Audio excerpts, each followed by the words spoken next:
Part 6 is powers to search. So the topics being covered here is that they must identify themselves, they must show reasonable evidence to breach your peace, no requirement to give a name for a search, state legal excuse, get the search record, report unlawful searches and get a crime reference, again report to the IPCC if they refuse to give a crime reference number, and follow up the investigation report to the IPC if no action, take to court if no further action is taken to the public. So basically we start with they must identify themselves. Absolutely, it's the same process, and now we're just specifically looking at individual examples.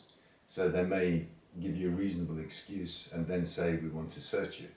So this goes through how we must respond. So obviously the steps are they must identify themselves, they must show you their reasonable excuse, and if their reasonable excuse is for a search, you simply respond, what do you expect to find on me?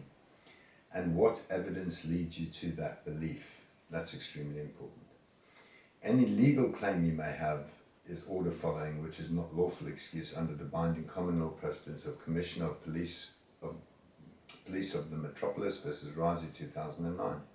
Again, I'm innocent until proven guilty, and as claimant you must prove your claim. And what we're basically doing here is reiterating again our confidence to say to them previously, you thought you had a free rein to ask me anything without me challenging you back, to search me without me questioning as to why, and that's all we're doing. We're just holding them to account to ensure that they can actually prove to us that their activity is lawful. Absolutely. And again, you end that with, am I free to leave? Now, they've given themselves legal immunity to search. It does not mean lawful.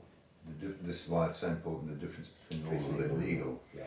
So they've got claimed legal authority, but they have to follow more or less the procedure of what we've stated.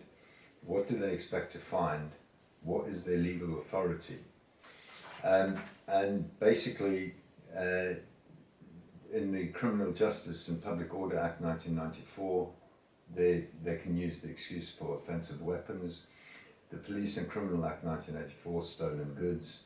Misuse of Drugs Act 1971, controlled substances.